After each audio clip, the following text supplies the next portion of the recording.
No Mianmar, o budismo é um estilo de vida. Quase 1 milhão de monges e mais de 80% da população praticam essa religião, tornando o país um dos mais budistas da Terra. Para os birmaneses, a viagem mais bonita que podem imaginar é uma peregrinação aos locais de culto do país.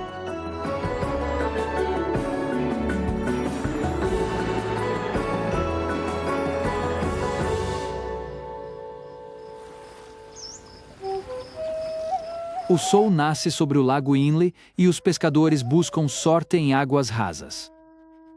A modernidade quase não tocou esta região central do Mianmar, a 1.000 metros acima do nível do mar, na região montanhosa de Shan.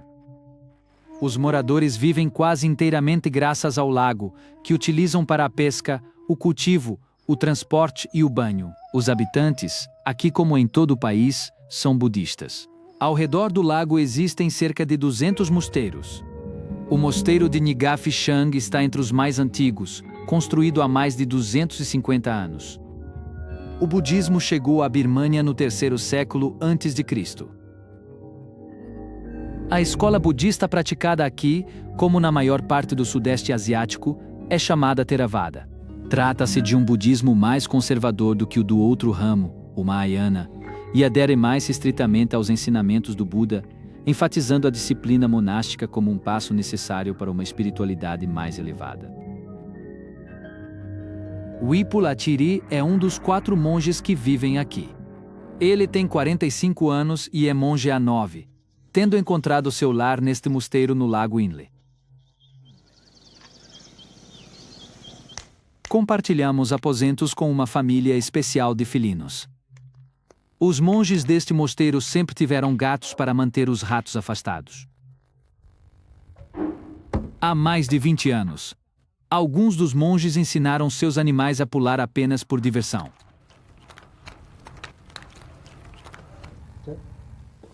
Para treinar um gato, primeiro devemos mostrá-lo à mãe ou ao pai. Após poucas tentativas, eles aprendem. Eu lhes dou algo para comer, peixe seco. Coloco o gato no tapete, para comer, ele precisa pular. Pula! Vai! É assim que este lugar ganhou o apelido de Monastério dos Gatos Saltadores.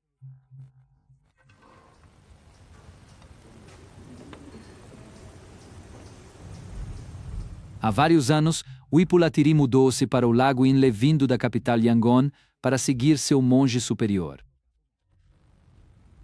Este é o meu quarto. Dormimos em 2 aqui. Aquele leito é do meu amigo, este é o meu. Todas estas imagens de Buda são de madeira. Elas têm cerca de 300 anos. Algumas são bem antigas. Nós praticamos aqui. Nós nos sentamos nesta posição, oramos e depois meditamos.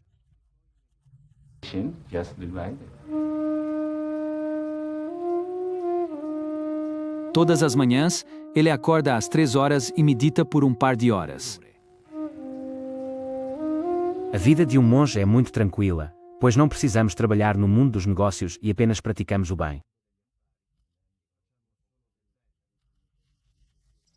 Por isso, o coração é sempre rico. Não nos afligimos por possuir bens materiais. Por isso, a vida do monge é melhor que a vida comum. A maioria dos monges birmaneses sai às ruas todos os dias para receber as ofertas. O Monastério dos Gatos Saltadores é isolado, construído sobre estacas no lago, um local privilegiado. De fato, todas as manhãs, um morador da aldeia entrega o arroz coletado pela comunidade. O momento da entrega envolve uma cerimônia e esse ritual se repete da mesma forma todos os dias.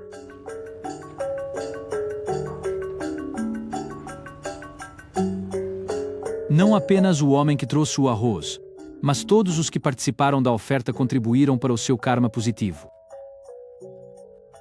A palavra karma significa ação intencional. É o modo pelo qual uma pessoa decide se comportar, seja por meio do corpo, da palavra ou do pensamento. A lei do karma é uma lei de causa e efeito.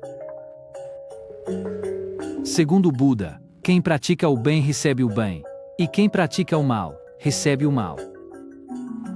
Ao dar esmolas aos monges, os leigos ganham méritos por terem praticado uma ação gentil em relação a homens como Epulá, que dedicam suas vidas ao serviço de Buda. Os monges, conhecidos como Ponji, são os líderes espirituais e intelectuais do povo birmanês.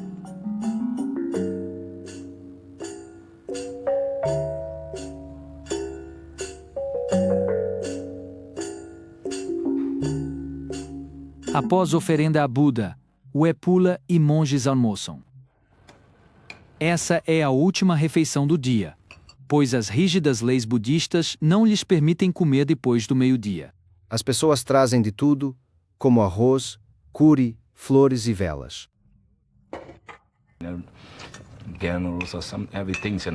Ao fazer oferendas a Buda, eles sabem que estão realizando uma boa ação e, assim, terão um karma positivo.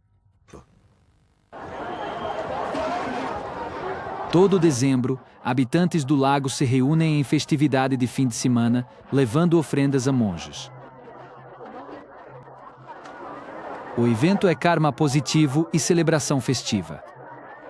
Birmaneses gostam de festividades religiosas, grandes celebrações. Pessoas de todas as aldeias vizinhas comparecem.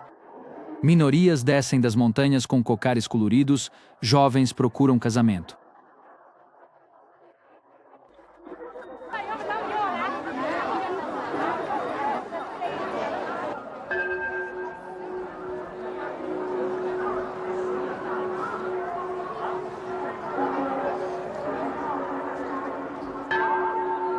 Quase 1000 monges chegam aqui dos mosteiros de toda a região.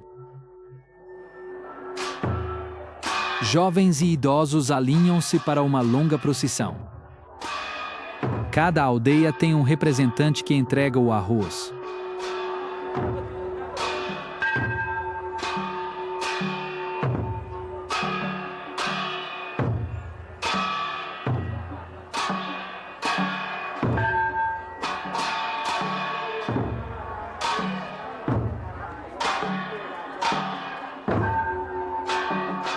Segundo as regras, os monges devem olhar diretamente para a frente enquanto avançam, com os olhos fixos num ponto 2 metros adiante.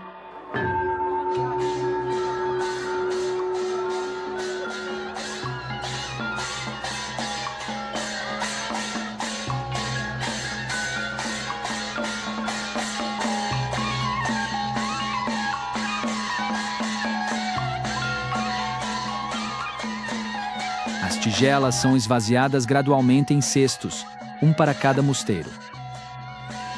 Esta é a última festividade religiosa da temporada e, quando terminar, o Epulá partirá para uma peregrinação pelos maiores locais de culto do país.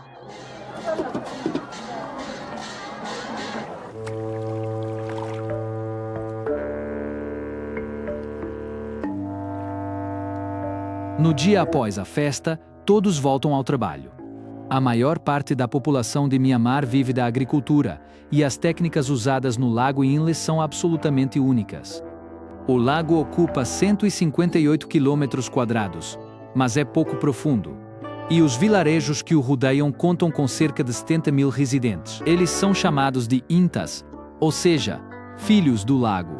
No século XII, seus ancestrais foram trazidos aqui à força, vindos do sul do país, para trabalhar como trabalhadores agrícolas, e assim adaptaram seu estilo de vida às novas moradias no lago. Eles constroem jardins na água com terra e algas. Os homens retiram lama pesada das profundezas do lago. Eles coletam as algas da água, as entrelaçam e depois as cobrem com terra úmida. Jardins flutuantes em fileiras, com 1 metro de espessura, fixados com estacas de bambu. Assim como em talhões agrícolas normais, os milhares de hectares de jardins flutuantes necessitam de contínuas renovações. São as mulheres que cultivam e, movimentando-se entre as fileiras em suas pequenas embarcações, elas plantam e colhem flores e vegetais como tomates, cebolas, berinjelas, pepinos ou feijões, dependendo da estação. Frutas e vegetais crescem vigorosamente graças ao ambiente úmido e ao solo fértil. Habitantes do lago são agora dos mais ricos do país. Precisam agir contra o lodo no lago, que ameaça seu futuro.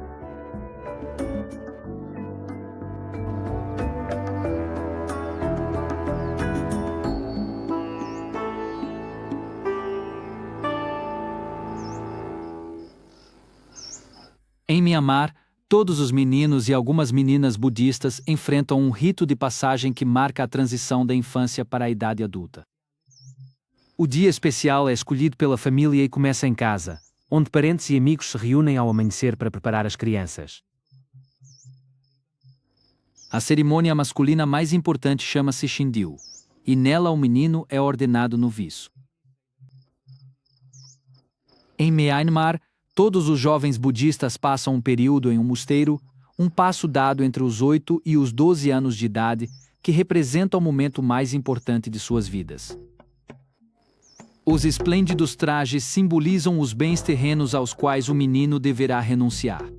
Ao chegarem ao mosteiro, eles vestem o traje cerimonial até o fim do ritual. Os pés das crianças não podem tocar o chão.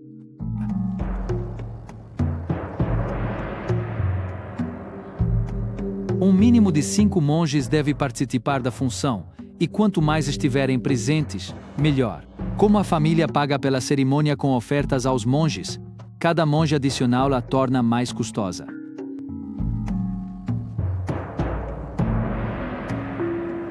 A pulseira de linha é uma tradição local para se defender do mal. São feitas perfurações nas orelhas das meninas para indicar que se tornaram jovens mulheres.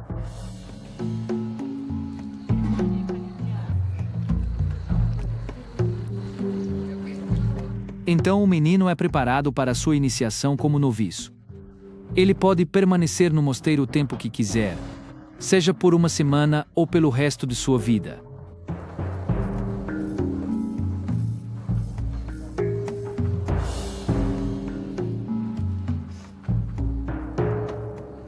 Antes de ser aceito como noviço, ele deve seguir regras e normas monásticas básicas. Primeiramente, ele deve raspar a cabeça, pois os cabelos são considerados um objeto de vaidade.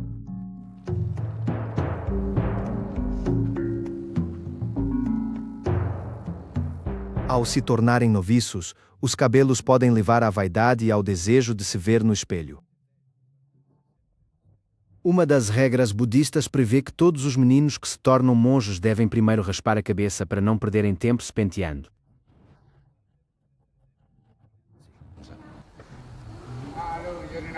Depois, o menino é levado a vestir esta túnica de cor açafrão, que representa a simplicidade e deriva da flor de lótus, símbolo do budismo.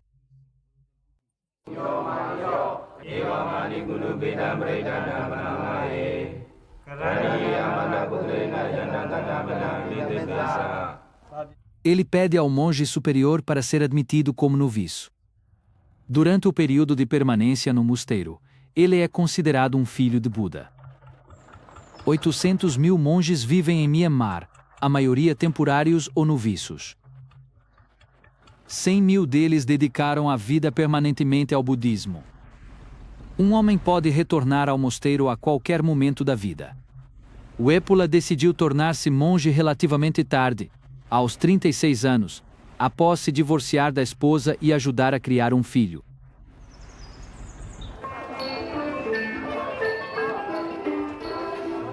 Uma vez por semana, o Epula passa em frente ao mercado flutuante, repleto de pessoas que vêm comprar e vender os produtos de seus jardins flutuantes. Aqui se encontra de tudo, desde peixe e tomates até estatuetas budistas. As idosas fumam seus cherot, grandes charutos enrolados à mão segundo a tradição.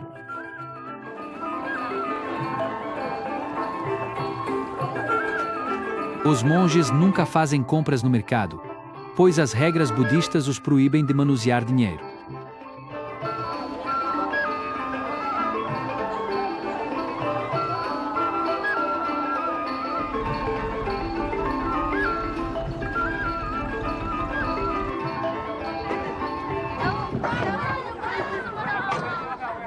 O Epula segue adiante no lago em direção ao pagode de Fangdo. Ele vai ver as 5 estátuas de Buda e pôr folha de ouro como devoção. Séculos de oração transformaram as 5 figuras em bolas de ouro irreconhecíveis. São estátuas muito famosas nesta região. Normalmente, em outubro, elas são retiradas, levadas para fora e colocadas em um barco para um passeio que visita cada mosteiro, e essa procissão no lago dura 18 dias. Procession on the lake for 18 days. Há muito tempo, um barco com as estátuas a bordo virou durante uma terrível tempestade e, segundo a lenda, uma delas desapareceu na água, nunca mais sendo encontrada. Contudo, quando retornaram à riva, todos testemunharam um milagre, pois a estátua estava lá, esperando por eles em um cômodo do mosteiro, com um pedaço de alga na cabeça. As estátuas ainda fazem o percurso pelo lago uma vez ao ano, a bordo de um barco cerimonial. Esta alegre festividade religiosa se chama Ta'atalin e, embora seja dedicada a Buda, originalmente era em homenagem ao deus hinduísta Vishnu. O barcone é decorado com o Karaveik, o mítico ser metade homem, metade pássaro, cavalgado por Vishnu.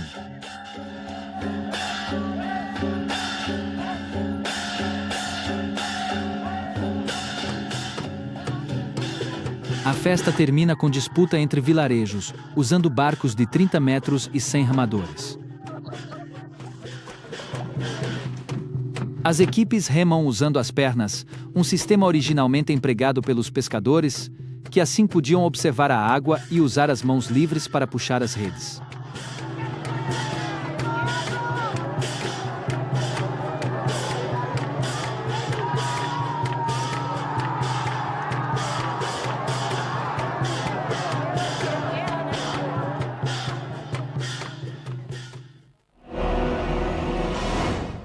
Um ótimo período para viajar é após a estação das chuvas.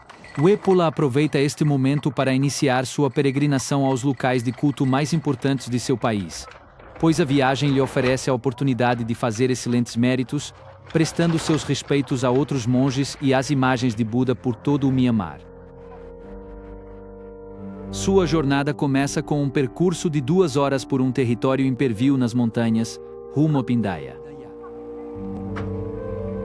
A caverna de Pindaya é um dos locais sagrados visitados pelo devoto povo birmanês sempre que tem tempo e oportunidade. Este é o Dr. Parete.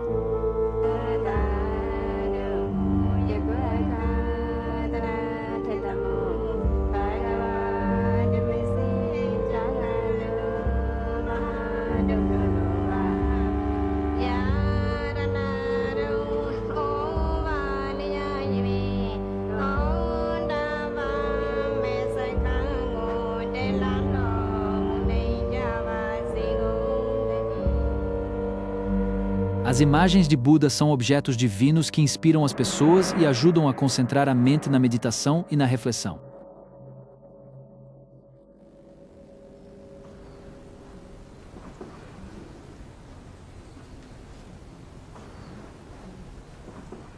Esta é a famosa caverna de Pindaya. Trata-se da caverna mais antiga de Mianmar, conhecida por todos há mais de 1000 anos. É uma grande caverna que abriga um total de 8.094 representações em seu interior. Ninguém sabe como as estátuas chegaram a esta caverna. Segundo uma teoria, elas foram reunidas aqui para mantê-las longe de exércitos invasores. Nesta caverna escura e úmida, há imagens de Buda por toda parte, nos cantos e frestas, ao longo dos corredores e nas paredes de pedra. Todas as estátuas expressam grande serenidade. Em busca dessa tranquilidade, o Epula entrou para um mosteiro. Por anos, ele foi um empresário, trabalhando para agradar seus sogros, vendendo camarões secos e comercializando com a China e a Tailândia. No fim, como tantos homens em Mianmar, cansado da pressão, ele encontrou refúgio no budismo. Antes eu vivia em Yangon. Era um homem de negócios. Sabem como é essa vida? Sempre correndo, empenhado em tentar ficar cada vez mais rico, sem nunca parar, mas eu tinha um sonho, sabia que um dia envelheceria, morreria e não teria nada para levar.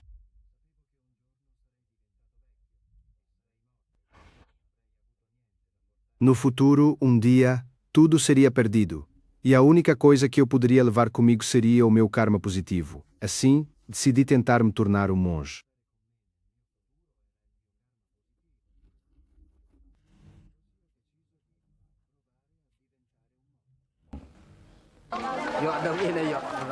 Gue Pula deixou a família e os bens terrenos por uma vida austera e espiritual no mosteiro.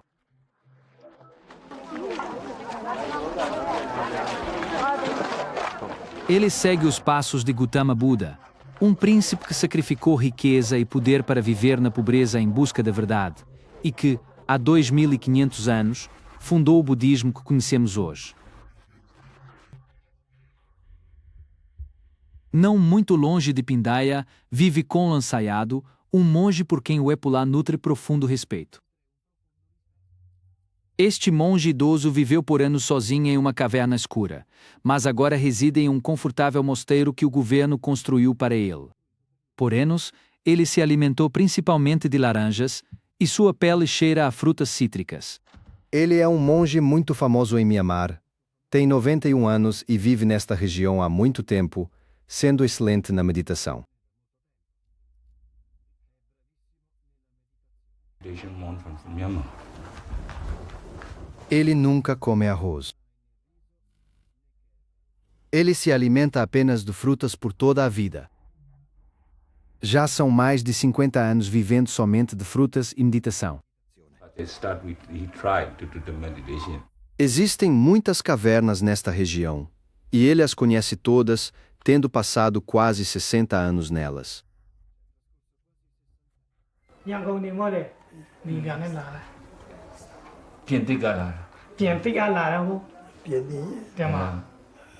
Somos muito felizes e afortunados.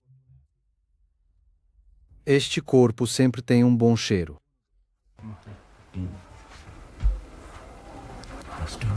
Meu povo acredita que, demonstrando respeito, ele ficará muito feliz e receberá coisas boas.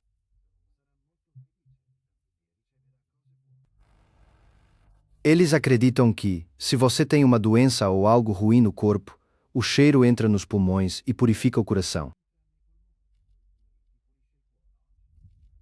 Eles creem nisso firmemente. That's the belief.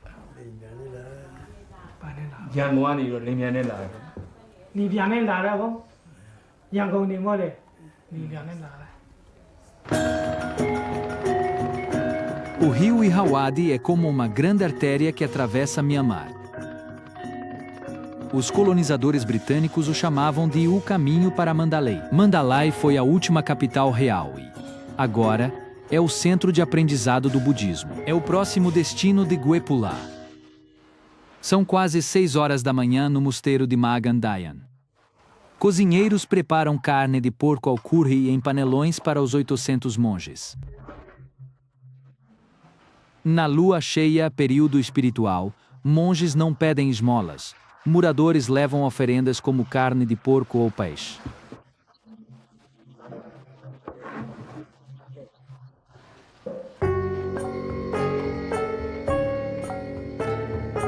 Enquanto o almoço cozinha e após a meditação matinal, os monges se alinham para tomar o café da manhã à base de arroz.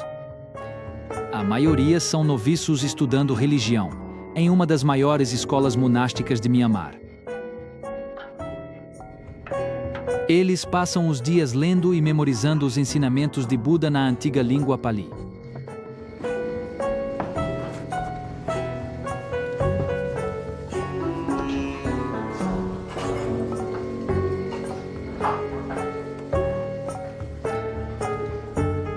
Eles comem em total silêncio, uma das regras budistas que permite a alimentação apenas entre o amanhecer e o meio-dia.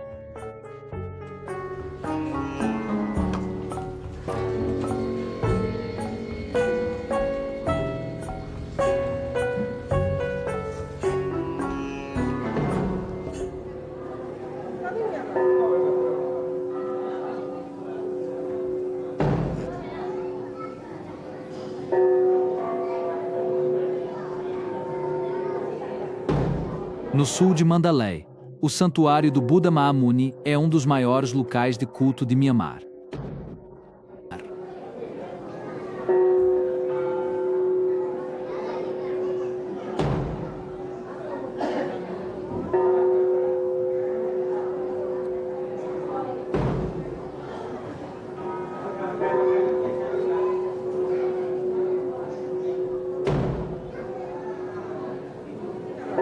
Segundo lenda, esta estátua tem 25 séculos. Acredita-se que seja um retrato exato de Gautama Buda, esculpido por Saka, o rei dos deuses, quando Buda ainda estava vivo e meditava sob uma árvore. E Buda, contente com a estátua, a abençoou soprando sobre ela e preenchendo-a com o calor sagrado de seu peito. As pessoas vêm aqui para orar, na esperança de que seus desejos sejam realizados.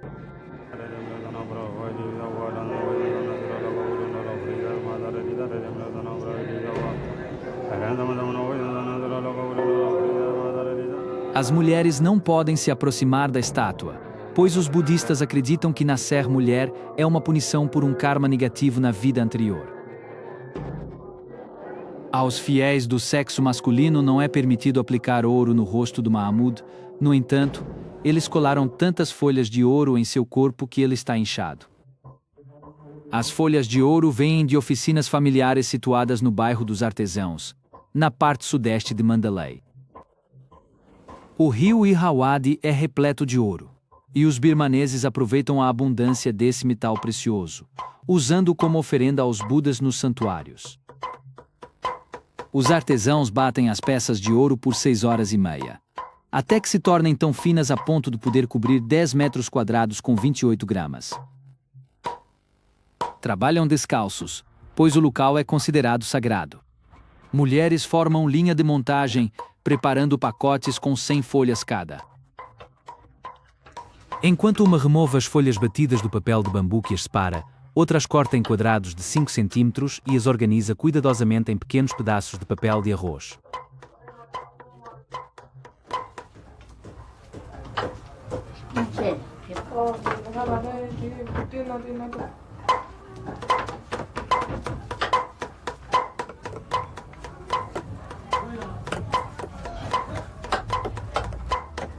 Manuseiam ouro com couro de búfalo, material que não gruda nas delicadas folhas. Esses pacotes são, então, vendidos nos templos.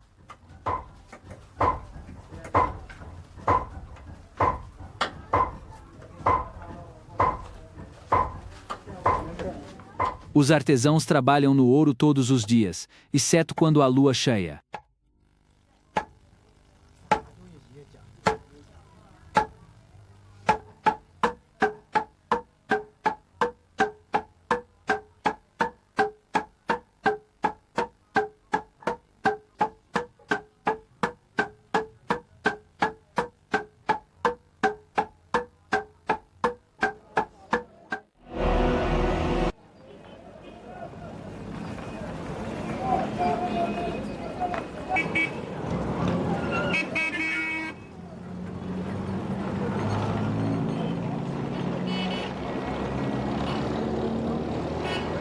Em outra área de Mandalay, Wepulá faz uma viagem especial ao monastério do Sexto Tijolo, pois ele jamais deixaria a cidade sem visitar um velho amigo e professor que vive lá.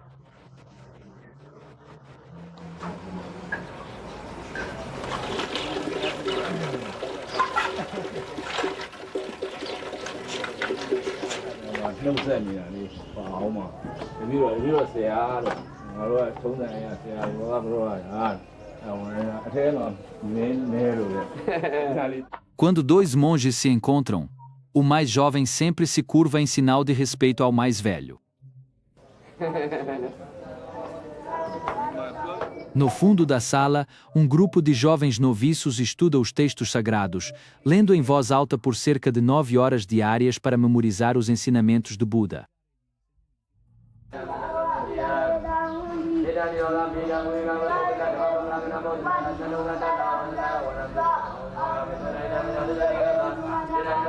Mesmo após vários anos no monastério, os monges frequentemente precisam de orientação, E o Epula sabe que pode contar com seu velho amigo para um conselho religioso. Se o Epula não souber algo durante a meditação ou pensar que está agindo de forma errada, ele escreve ao seu professor, pedindo-lhe que o ilumine para que possa se corrigir, pois o mestre é mais capaz. Ele escolhe o melhor método e o indica.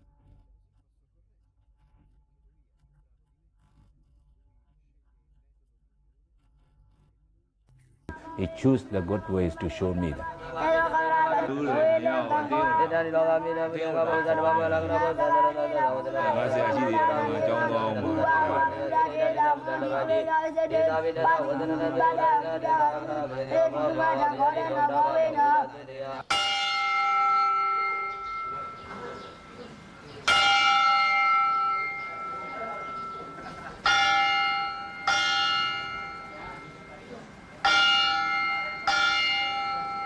Os monges levam uma vida rígida que gira em torno do Vinaya, o código de disciplina monástica que inclui aprendizado, ensino, oração e preparação para a meditação. Buda permitia que os monges tivessem 8 objetos pessoais, 3 túnicas, uma tigela para esmolas, uma navalha, uma agulha, um cinto de tecido e um filtro de água. Aos monges não é permitido trabalhar, portanto, tudo o que possuem é um presente. Seus assistentes, vestidos de branco, os ajudam com os detalhes práticos da vida cotidiana, como realizar pagamentos ou preparar cerimônias. Além da vida espartana, os monges devem seguir 227 regras estabelecidas por Buda, sendo 4 delas absolutamente obrigatórias e cuja violação acarreta a expulsão definitiva do monastério. Não é permitido a um monge roubar, matar, ter relações sexuais ou vangloriar-se do que aprendeu através da meditação. A vida dos monges é confortável, pois têm alimento garantido sem precisar trabalhar. Muitos birmaneses ganham a vida no rio Irrawaddy, e suas margens são um contínuo formigueiro de atividades.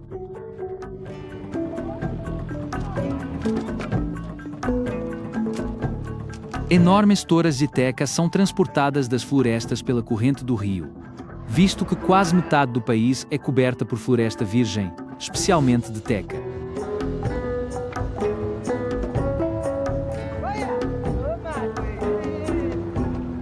Mianmar é o maior exportador mundial dessa madeira preciosa.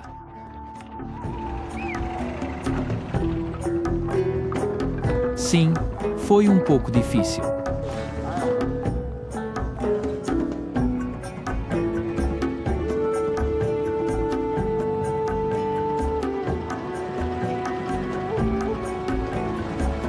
O bambu também é transportado das florestas para Mandalay pela corrente do rio. Muitos o trançam para construir casas sobre palafitas ao longo do rio.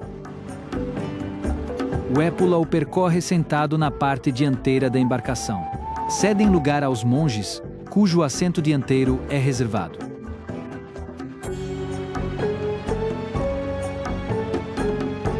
O Irrawaddy sempre foi uma das principais rotas de transporte do país, fluindo de norte a sul por mais de 2.000 quilômetros.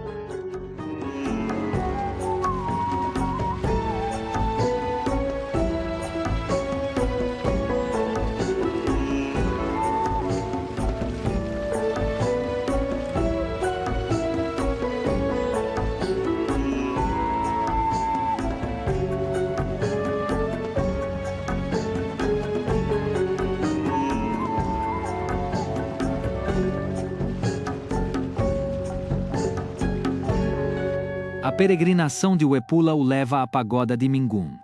A enorme estrutura foi construída há 2 séculos para o rei Budupaya por milhares de escravos.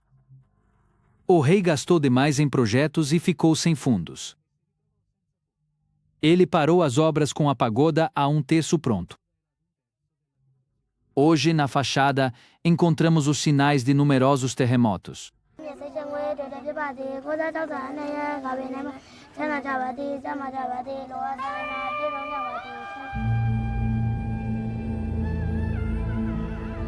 O Epula segue descendo o rio até Pagan. A vasta planície era, outrora, conhecida como a cidade dos 4 milhões de pagodas.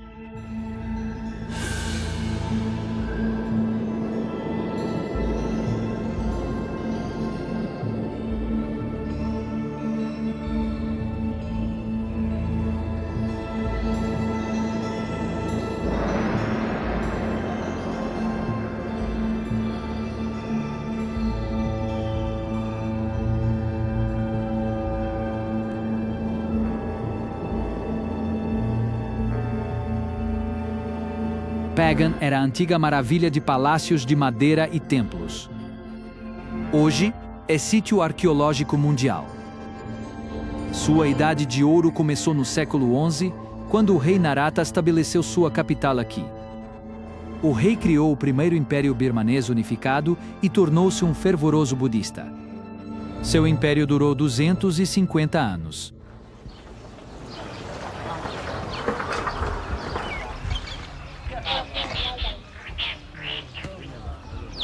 Os monges da antiga vila de Pagan esperam, todas as manhãs, por um ônibus que os leva à cidade nova para recolher as esmolas.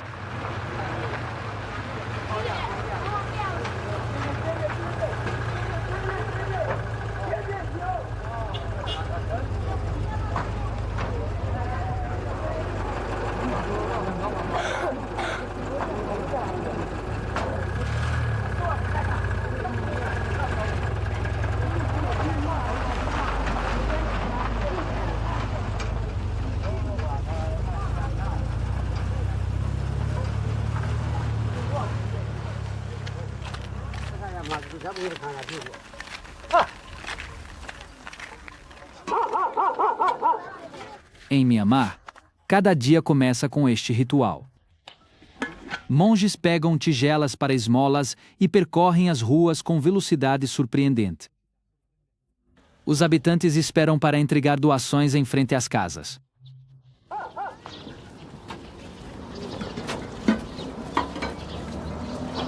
Muitas mulheres aplicam tanaka no rosto, uma maquiagem feita com casca de árvore para se protegerem dos raios solares. A maioria oferece arroz. Outros dão dinheiro, e os monges aceitam tudo com humildade. Eles não agradecem, pois fazem favor ao permitir boa ação. Esta tradição é secular, como testemunham as pinturas nas paredes dos templos de Bagan. As imagens retratam monges budistas e lendas religiosas. A maioria das pessoas em nosso país considera Buda um grande mestre de filosofia. Os monges estudam as leis no mosteiro, traduzem-nas e as ensinam às pessoas. O Kankarma é um dos principais ensinamentos de Buda. Kankarma significa ação e reação. Se você faz o bem lhe retornará, e se faz o mal também lhe retornará. Budistas creem que ninguém sabe seu futuro na próxima vida. Para viver bem, estude Buda e pratique bom karma. Primeiramente, Buda buscou descobrir como escapar de sofrimentos e doenças, orou por muito tempo e, antes de morrer, ensinou as pessoas a evitá-los, deixando seus ensinamentos para as gerações futuras. Todos os budistas buscam alcançar o Nirvana. Nir significa nenhum, e Vana significa apego, resultando em nenhum apego. Assim, quando não há apego, não há necessidade de sofrer, adoecer ou morrer, pois o ser se desvanece. Isso é o que Buda ensina àqueles que o consideram um grande mestre e filósofo.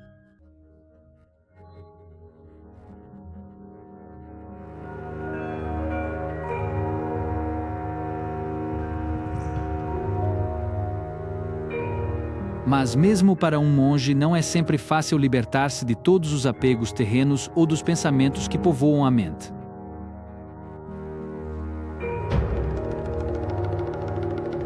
A meditação controla você, especialmente a mente. Controlar o restante não é tão difícil. A mente, no entanto, é a parte mais desafiadora de dominar. Este é o motivo pelo qual nos dedicamos à meditação. စိတ်ကိုထိမ့်သိမ့်နိုင်မှုကအင်မတန်ခက်ခဲတဲ့အတွက်စိတ်ကိုအဓိကထားပြီးထိမ့်သိမ့်နိုင်အောင်ဆိုပြီးတော့တရားထိုင်တဲ့အလုပ်ကိုလေ့ကျင့်ရလုပ်နေကြ Em 1044, Pagan era de Anaurata, Myanmar misturava religiões e animismo. Mas quando o rei encontrou um jovem monge do sul, ele se converteu imediatamente ao budismo Theravada e se tornou seu maior apoiador. O rei decidiu que queria as escrituras budistas que estavam em Mon, a capital do sul de Datun. Quando o rei de Datun se recusou a entregá-las, Anaurata enviou seu exército para tomá-las à força. Os guerreiros foram bem-sucedidos, trazendo as escrituras em 32 elefantes brancos, além de 30.000 prisioneiros, entre os quais a família real Mon e seus mestres construtores. A frenesi pela construção de templos começou no século XII sob o sucessor de Anaurata, o rei Kianzita. Os ricos doavam dinheiro para construir pagodes. Era uma forma segura de adquirir méritos e alcançar a iluminação. Nessas planícies foram construídas quase 13.000 estruturas religiosas. Pinturas mostram o luxo da vida palaciana. A Era de Ouro de Pagan terminou em 1287 com a invasão mongol de Kublai Khan. Palácios de madeira e templos desapareceram, talvez desmontados pelos birmaneses para construir fortificações contra os mongóis. Outros foram vítimas do tempo e do descaso, e agora não passam de refúgios sombrios para cobras. Andaimes cobrem 2.200 pagodes. Pedreiros restauram templos com técnicas de 8 séculos atrás. Os tijolos são tão próximos que a argamassa é quase invisível. Um rei de Pagan supervisionava templos, executando quem deixasse espaço entre tijolos maior que agulha.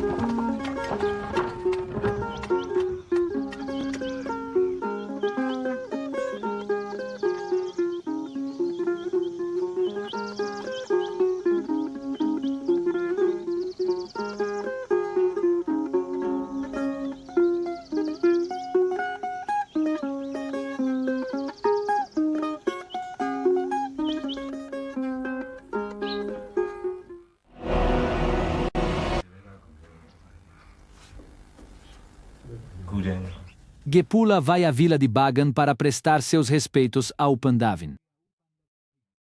Ele vive como monge há meio século, desde que tinha 15 anos de idade.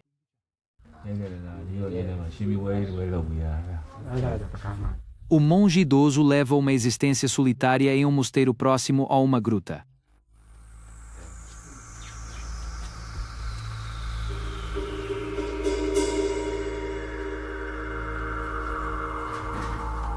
Os monges vivem e meditam nesta gruta desde o século XIII, quando um rei a doou a eles.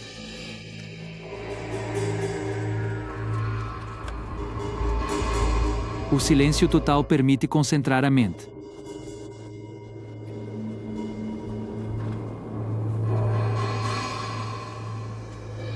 O panda vinta dorme entre estas frias e escuras paredes de pedra durante todo o ano, exceto nas noites de inverno mais rigorosas.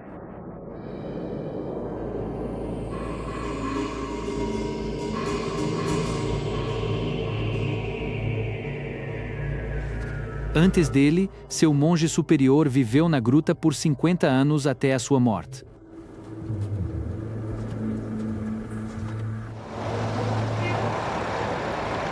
Após Pagan, a capital Rangoon parece quase moderna. Mas não há arranha-céus aqui. O pagode dourado de Shwedagon domina o horizonte. Disse que os 8 cabelos de Buda estão guardados no pagode mais sagrado de Myanmar.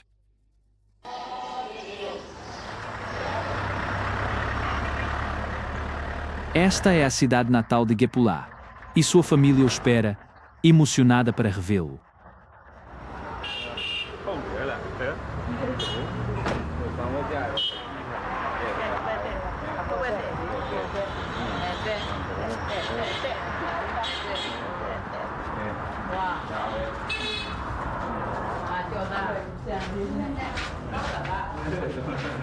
Ele viveu a infância neste apartamento no centro de Hengwon.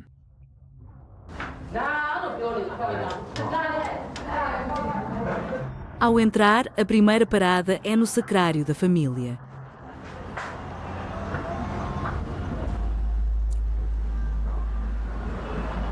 As imagens estão aqui desde antes dele ser monge. Em muitas casas birmanesas, há um espaço dedicado à oração. Não tenho medo.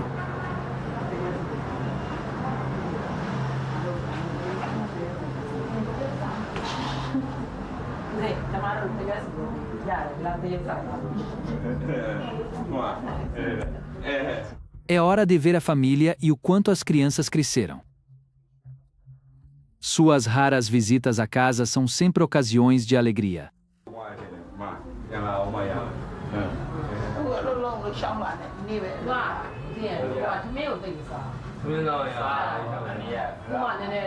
A família não lamenta que ele tenha ido viver em um mosteiro.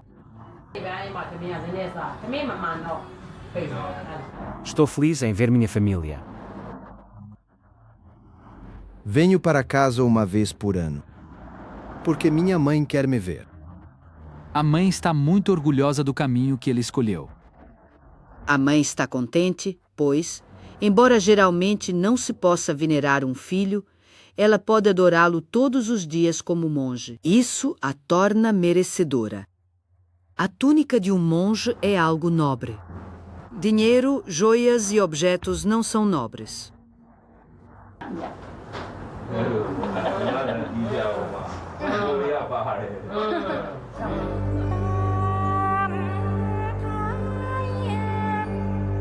A última etapa de Uepulá é o cume de uma montanha que se debruça sobre um vale exuberante, na fronteira com a Tailândia.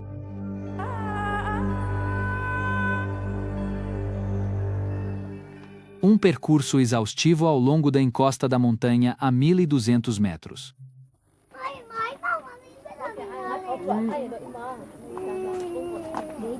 O trajeto serpenteia entre florestas de bambu e bancas que vendem metralhadoras de brinquedo, estatuetas e remédios feitos com cabeças de cabra e pele de elefante.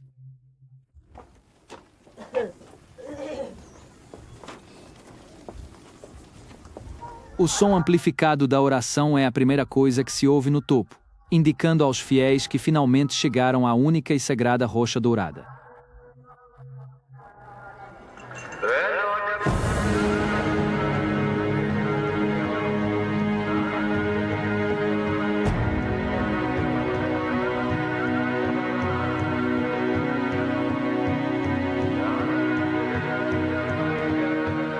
Situada no precipício, a rocha ameaça cair no vazio.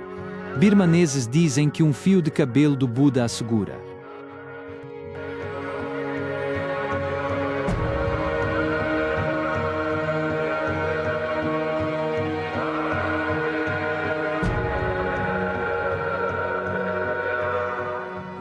Quando o Buda Gautama estava vivo, um monge estava meditando aqui.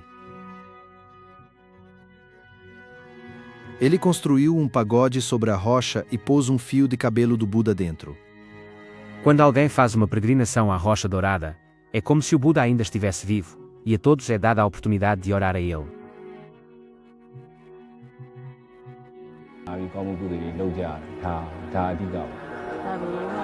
A lenda diz que o fio pertencia a um eremita de uma caverna visitada pelo Buda. O velho prometeu o fio ao rei se ele achasse rocha igual à cabeça do eremita.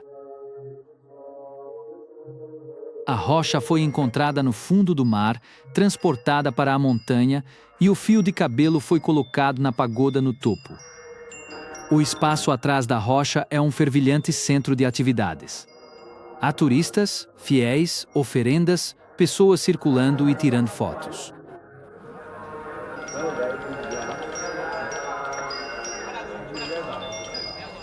A difícil jornada até o local sagrado foi uma peregrinação para todos.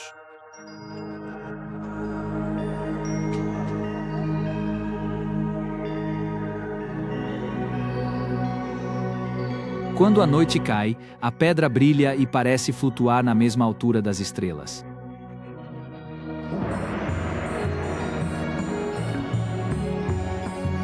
O doce aroma de incenso preenche o ar fresco. A rocha dourada conseguiu sobreviver a terremotos, monções e aos milhões de toques de mãos que aplicaram as folhas de ouro.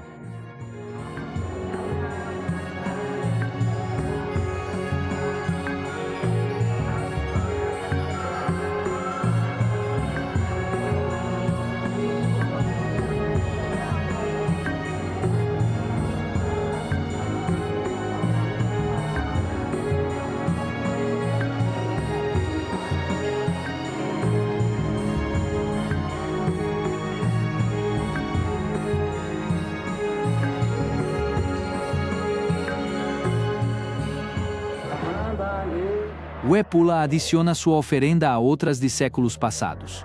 Sua voz se une ao interminável canto de uma oração budista que prossegue noite adentro e rumo à eternidade.